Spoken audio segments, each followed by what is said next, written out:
दोस्तों, हमारी फिल्मों के गीत संगीत का फैलाव बहुत दूर तक है। ये दिल से शुरू होता है, दिल पे ख़त्म होता है। हमारी फिल्मों के गीतों में साहित्यिकता होती है, सिंगार होता है, प्रणय होता है, अंदाज होता है, एहसास होता है, दिलकशी होती है और एक पेशकश होती है। इन गीतों को खूबसूरत लफ्ज़ों से सजाया जाता है, कभी सिचुएशन देखकर, कभी यूं ही। जिन शायरों ने हिंदी फिल्म संगीत को अपना योगदान दिया है, मैं समझता हूँ हिंदी फिल्म संगीत उन शायरों का, उन गीतकारों का, उन कवियों का हमेशा कर्जदार रहेगा। मुझे एक शेर याद आ रहा है, बोझ होता जो गमों का तो उठा भी लेते, बोझ होता जो गमों का तो उठा भी लेते, जिंदगी बोझ बनी हो तो उठाएं कैसे। ये शेर एक फलसफा है, एक दर्शन है, एक आध्यात्म है। आज मैं इसी शेर के प्रणेता, रचयिता और शेर कहने वाले मशहूर व मारूफ और माया नाज शायर गीतकार जनाब नक्श लयालपुरी साहब से आपकी मुलाकात करा रहा हूँ। नक्श साहब, आपका अभिवादन, बहुत बहुत नमस्कार। नक्श साहब, हम जानते हैं कि आपने सारी ज़िंदगी फिल्म गीत को एक दर्जा देने के लिए, उसके मकाम को बुलंद करने के लिए लगाया और आपने बहुत अच्छे अच्छे गीत लिखे, बड़ी बड़ी फिल्में लिखी। थोड़ा सा पीछे पलटते हैं और ये जानना चाहते हैं कि आपका फिल्मों में आना कब और किस तरह हुआ और किस दौर में हुआ। मेरा फिल्मों में आना महज एक इत्तेफाक कह लीजिए। मैं रोज़गार की तलाश में इस बड़े शहर में आया था। पेट पालने के लिए कुछ दोस्तों के मजबूर करने पर मैंने एक स्टेज प्ले लिखा। उस स्टेज प्ले को सुनकर मुझे एक प्रोड्यूसर से उस स्टेज प्ले के हीरो ने मिलवाया और प्रोड्यूसर ने मुझसे साफ लफ्ज़ों में कहा कि साहब, हमारे यहाँ ओपन कंपटीशन है, 7 गीतकार एक ही गीत लिख रहे हैं, आप भी पसंद करें तो शरीक हो जाइए, जिसका गीत अच्छा होगा ये गीत उसके नाम से फिल्म में जाएगा जी। और कीमत भी गीत की हमने तय कर रखी है, वो नया हो या पुराना गीतकार, उसको कीमत वही मिलेगी। तो मैं भी शरीक हो गया। आज भी मेरे पास उस फिल्म के 2 गीत जो मैंने लिखे थे, 100 पेज की नोटबुक में वो 2 गीत दर्ज हैं, आज भी मेरे पास मौजूद है नोटबुक। तो अंदाज़ा लगा लीजिए कितना काम किया होगा मैंने जी। तो वो गीत फाइनल जब स्टेज आई तो 2 गीत फाइनल पोजीशन में आए। एक मेरा गीत था, एक मरहूम मुजफ्फर शाहजहानपुरी साहब का गीत था जी। तो दोनों गीत बहुत पसंद किए गए। वाह। फिर ये तय पाया कि सब वोट कर लेते हैं, तो वोटिंग हुई। वोटिंग के नाम पे मैं दिल ही दिल में घबराया कि मैं बिल्कुल नया आदमी हूँ, मुझे कोई नहीं जानता इस माहौल में, तो इसमें मार खा जाऊंगा मैं। लेकिन किस्मत की खूबी देखिए कि एक वोट ज़्यादा मिला मुझे और वो गीत मेरे हक में आ गया, तय पाया। वाह। और इस तरह से मैं आपके फिल्मी गीतकार के रूप में शुरुआत हुई। मेरा आगाज़ हुआ तो फिल्मी ज़िंदगी का। वो गीत अगर आपको याद हो तो सुनते चलें। गीत तो खैर मुझे इस वक्त कुछ ऐसा था कि दुनिया का सितम, तकदीर का गम, हर हाल में सहना पड़ता है। वाह वाह, दुनिया का सितम तकदीर का गम हर हाल में सहना पड़ता है। शिकवे भी ज़बां पर आते हैं, खामोश भी रहना पड़ता है। क्या बात है, वाह वाह। मैं ये सोच रहा था कि जिस तरह मुझे दाखला मिल गया है फिल्म इंडस्ट्री में बड़ी आसानी से, इसी तरह हाथों हाथ आगे भी चलता मुझे रहेगा। तरक्की का जीना भी मिल जाएगा। लेकिन सही मानों में स्ट्रगल यहाँ दाखिल होने के बाद, फिल्म इंडस्ट्री में दाखिल होने के बाद मुझे करना पड़े, और वो स्ट्रगल काफ़ी लंबे अरसे तक जारी रही। फिर मेरी ज़िंदगी में 3-4 बड़े अजीब से मोड़ आए कि वो स्ट्रगल के पीरियड में एक पीरियड ऐसा आया कि मेरे पास अच्छी खासी फिल्में, संजीव कुमार राइजिंग स्टार थे उस ज़माने में जी। तो उनकी 6 फिल्में मुझे लिखने के लिए मिली। वाह, ये तो बहुत अच्छा मौका था। गीत भी बड़े खूबसूरत हुए और मैं दिल ही दिल में बड़ा खुश था कि अब ज़िंदगी जो है सही रास्ते पर आ गई है। लेकिन वो हुआ कि उसी दौरान फिल्म इंडस्ट्री कलर में दाखिल हो गई। पर्दा रंगीन हो गया। हाँ, और वो ब्लैक एंड वाइट फिल्में थीं। तो हर फिल्म 2.5 साल 3 साल के अरसे में मुकम्मल हुई। और मैंने झुंझला के एक बार एक इंटरव्यू भी दिया था कि एक कैमरामैन की ज़िंदगी पे इस बात का असर पड़े कि वो ब्लैक एंड वाइट फिल्में करता रहा है, कलर की फ़ोटोग्राफी कर पाएगा या नहीं।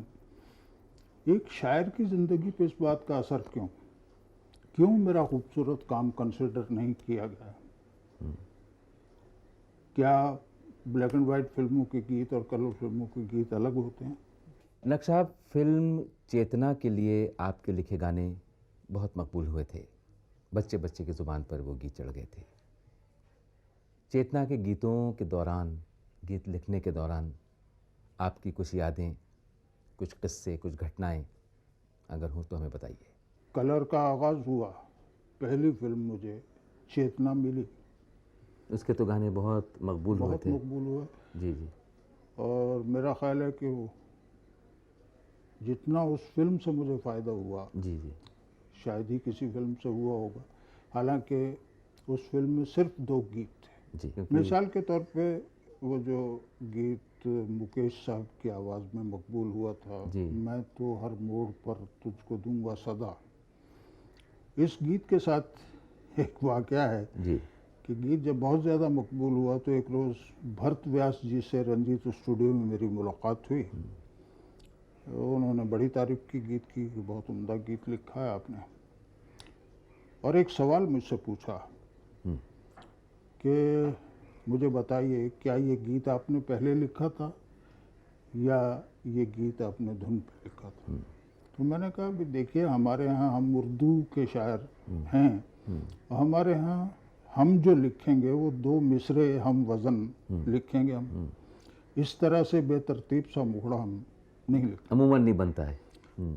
ये धुन का गाना है और इसको धुन पे लिखा है हमने। ये धुन पे इतना खूबसूरत गीत हो नहीं सकता। क्या बात उनका ये कहना था। वाह। नक्श साहब, आपने हमारी फिल्मों के बड़े बड़े संगीतकारों के साथ काम किया। मदन मोहन जी, जयदेव जी, खयाम साहब, लक्ष्मीकांत प्यारेलाल और कई बड़े बड़े संगीतकार। इन लोगों के साथ आपका काम करने का कुछ तजुर्बा, कुछ यादें, कुछ बातें इशारा साहब की 14-15 फिल्में आपने लिखी? मैंने लिखी उस पीरियड में। और इस बीच में एक फिल्म जयदेव जी के साथ थी, एक फिल्म मदन मोहन के साथ थी। वाह। 2 फिल्में मदन मोहन के साथ मैंने उस पीरियड में लिखी। पहली फिल्म मेरी प्रभात थी मदन जी के साथ, जिसका गाना वो बहुत चला कि भरोसा कर लिया जिस पर उसी ने हमको लूटा है। वाह वाह, भरोसा कर लिया जिस पर। भरोसा कर लिया जिस पर उसी ने हमको लूटा है, कहाँ तक नाम गिनवाएं सभी ने हमको लूटा। वाह वाह वाह, क्या बात है, वाह। उसके बाद फिर ये फिल्म दिल की राहें, और दिल की राहें में दो गज़लें थीं, दो गीत थे। और गज़लें, एक गज़ल तो बेइंतहा मकबूल हुई, रस्म उल्फत को निभाएं तो निभाएं कैसे, हर तरफ आग है दामन को बचाएं कैसे। वाह। और दूसरी गज़ल थी कि आपकी बातें करें या अपना अफसाना कहें, होश में दोनों नहीं हैं किसको दीवाना कहें। वाह वाह वाह वाह वाह वाह। और उस पीरियड में एक गीत जयदेव जी का बहुत मकबूल हुआ। ये गीत था कि ये वही गीत है जिसको मैंने धड़कन में बसाया है, तेरे होंठों से इसको चुरा कर होंठों पे सजाया है। वाह वाह वाह, क्या बात है, वाह। और एक और लता जी ने गाया था गाना उस फिल्म में कि बदरा छाए रे कारे कारे कजरा रे, आ मितवा अंग लग जा रे। वाह वाह वाह। ये गीत उस पीरियड में मकबूल हुए। उसके बाद जिंदगी और जब निखरने लगी तो ये हुआ कि सब मैंने खय्याम साहब को ज्वाइन किया और खय्याम साहब के साथ बहुत सा काम किया। मतलब मिसाल के तौर पे कुछ गाने बहुत ही मकबूल हुए। नूरी, ख़ानदान का गाना, ये मुलाकात एक बहाना है, प्यार का सिलसिला पुराना है। इस फिल्म के करीब सभी गीत मकबूल हुए थे, बहुत पॉपुलर हुए थे। उसके बाद फिर फिल्म आहिस्ता आहिस्ता आई जी, जिसमें एक गज़ल बहुत मकबूल हुई कि माना तेरी नज़र में तेरा प्यार हम नहीं, वाह वाह, कैसे कहें कि तेरे तलबगार हम नहीं। वाह वाह वाह वाह वाह। और फिर फिल्म आई दिल नादां, जिसमें वो गाना ख़ास तौर पे बहुत मकबूल हुआ कि चांदनी रात में एक बार तुझे देखा है, खुद पे इतराते हुए खुद से शर्माते हुए। क्या बात है, वाह वाह, क्या मंजर कशी है, वाह वाह। और फिर वो सफ़र आया, हिना तक पहुंचा। हिना का गाना, वो आर.के. फिल्म्स का इतना बड़ा बैनर जिसने आपको नवाजा, वाह। और वो अजीब इत्तेफाक, वो भी उसके साथ भी एक कहानी है कि मैं लिंकिंग रोड पे पान चबाता हुआ चला जा रहा था तो एक गाड़ी ने अचानक ब्रेक लगाई और मैंने पलट के देखा, मैं फुटपाथ से नीचे रोड पे चल रहा। मुझे लगा कि मैं एक्सीडेंट से बचाऊं। जब पलट के देखा तो रविंद्र जैन की गाड़ी थी और हंस रहे थे, उस म्यूजिशियंस के साथ वो बैठा हुआ, सब लाफ्टर दिया सबने। मुझे कहा कि साहब यहाँ क्या हो रहा, कहाँ जा रहा है? तो मैंने मजाक से कहा, मैंने कहा एक खूबसूरत मुखड़े की तलाश है। वाह वाह, क्या बात है। तो कहने लगे बैठिए हमारे साथ, और वो मुझे अपनी गाड़ी में बिठा के घर ले गए। कहने लगे मैंने हिना के लिए कुछ काम किया है, आपको सुनाना चाहता हूँ। तो वो उन्होंने कुछ गीत सुनाए। वो चिट्ठिए एक गाना था उसमें। जी जी जी। और उस गाने पे आके वो ये है कि रुक गए। मैंने कहा ये धुन है। कहने लगे अभी इस पे काम किया नहीं। तो मैंने उनसे कहा, मैंने कहा रविंद्र जैन, ये धुन तो मेरे लिखने की है। वाह। तो जैसे मजाक से मैंने कहा था, उसने मजाक से मुझे जवाब दे दिया कि आपके लिखने की तो आप लिख लीजिए। तो इतने में हसरत जयपुरी दाखिल हुए। तो मैंने कहा रविंद्र जैन, ये सिटिंग तो नहीं है कोई तुम्हारे यहाँ? कहने लगे सिटिंग तो है आर.के. की, लेकिन आपको क्या फ़र्क पड़ता है, आप बैठिए। मैंने कहा नहीं, मैं दूसरे की सिटिंग में बैठना पसंद नहीं करता। कहने अच्छा जाना ही है तो एक चाय और एक पान। मैं वो चाय पी के पान खा के फिर जाए। तो चाय तो बन के आ गई जल्दी, पान लेने के लिए इसने बाहर भेजा लड़के को। जब तक पान आए राय साहब दाखिल हो गए। अब बैठना पड़ा। तो राज साहब ने छूटते ही पूछा वो चिट्ठी वाली धुन के लिए कि उस पर कोई काम किया आपने। रविंद्र से सवाल किया। रविंद्र ने कहा अभी उस पर कुछ काम नहीं हुआ है। पता नहीं कैसे रविंद्र के मुंह से ये बात निकल गई कि मैं चाहता हूँ राज साहब कि ये गीत जो है नक्साब से लिखवाएं। तो उन्होंने कहा कि भाई नक्साब लिखे, मुझे क्या एतराज़ हो सकता है, मुझे तो अच्छा गीत चाहिए। तो मुझे वो सिचुएशन दे दी गई और दूसरे दिन 10 बजे मुझे बुलाया गया गीत के साथ। हाँ, गीत के साथ। मैं वहाँ से निकला, सिचुएशन उन्होंने मुझे वाज़ेह तौर पर समझा दी थी और घर आया रात को करीबन खाना वाना खा के 11 बजे के करीब में बैठा लिखने। तो 2 बजे तक मुझसे एक मिसरा भी नहीं हुआ। मैं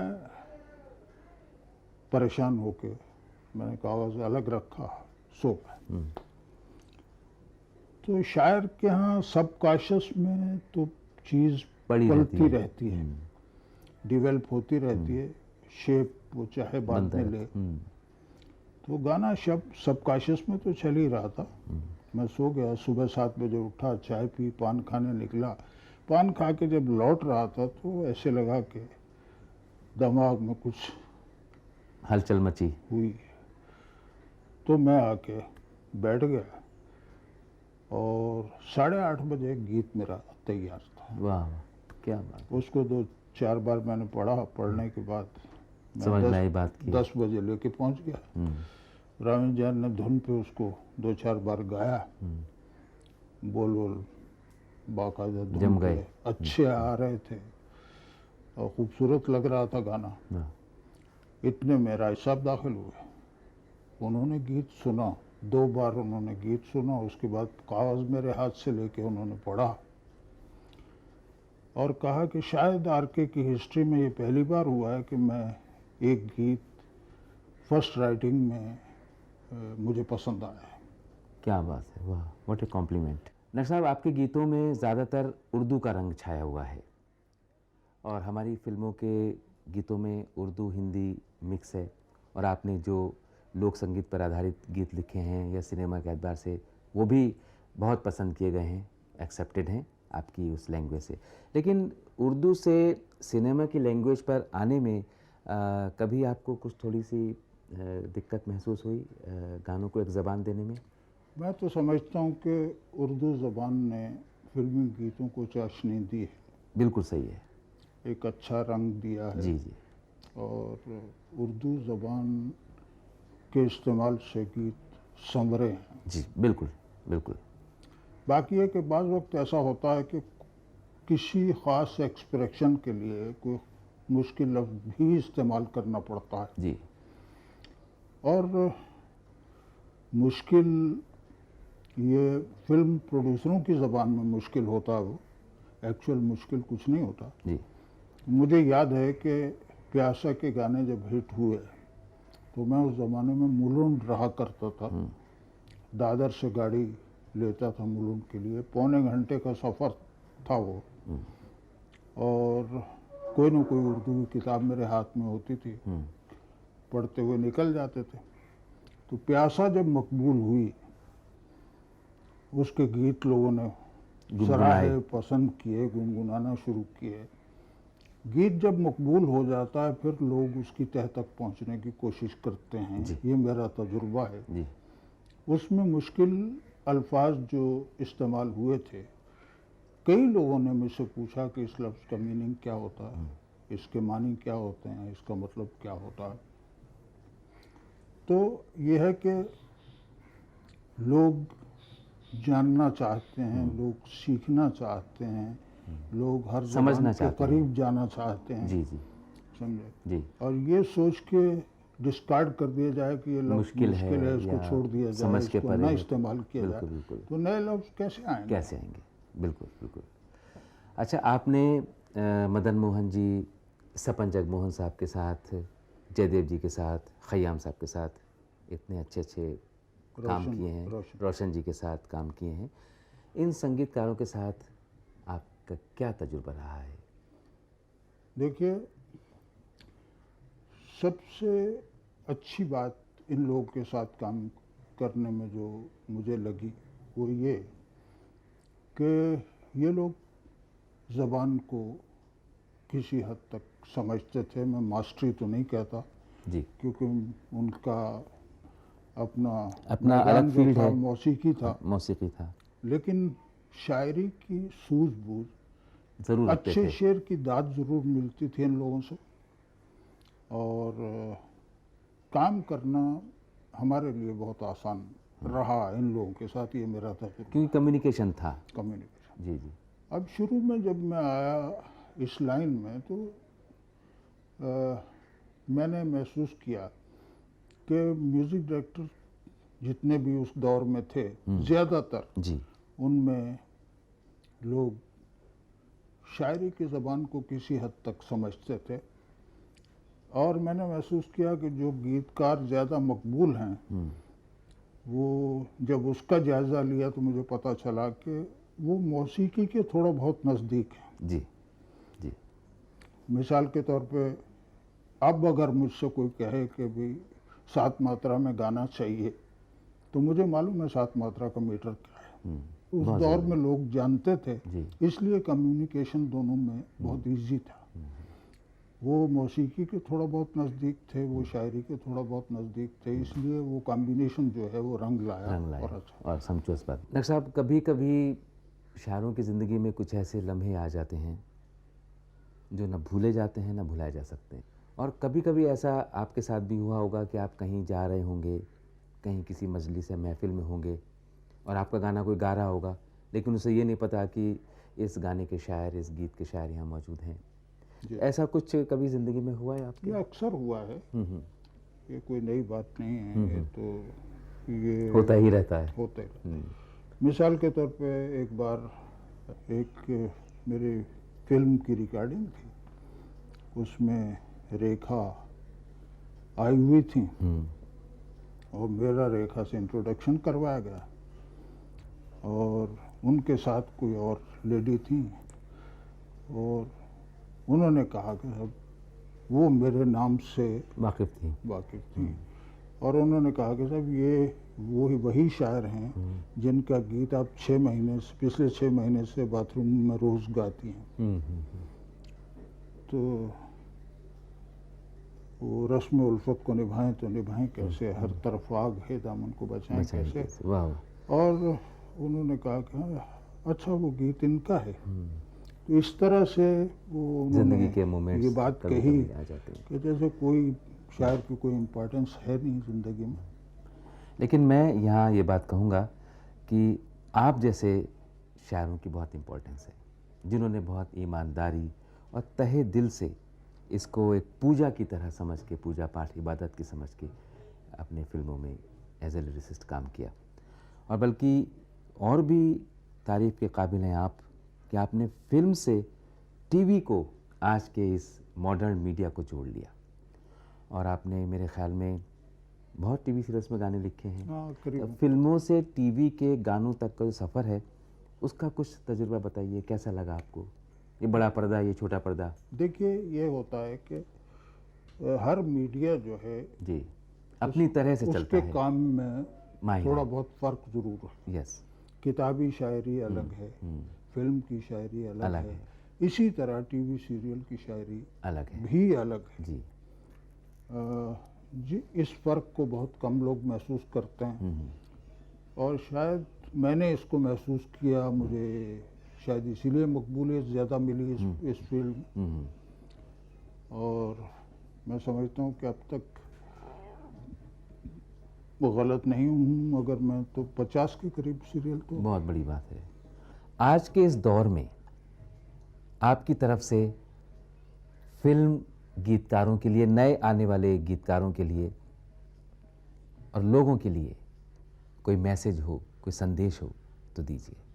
देखिए, मैं हमेशा इस बात का कायल रहा हूँ कि नए लोगों को हर फील्ड में आना चाहिए, उनकी आओ भगत होना चाहिए, हौसला अफजाई होनी चाहिए। हाँ, जी। ये लेकिन ये है कि नए आने वालों के लिए मैं इतना चाहूँगा जी। कि आएँ तो कुछ लेकर आएँ, कन्विक्शन के साथ आए जी। और अपने काम को पूरे तौर पे समझ के आए बिल्कुल। ताकि वो अच्छा काम कर सकें। वाह क्योंकि मेरी नज़र में अच्छा गीत वो रहा है, जी। गीत अच्छा, अच्छी ज़बान, अच्छा ख्याल, और उसी तरह आने वाले भी या उनको अपना फ़र्ज़ समझें जी जी।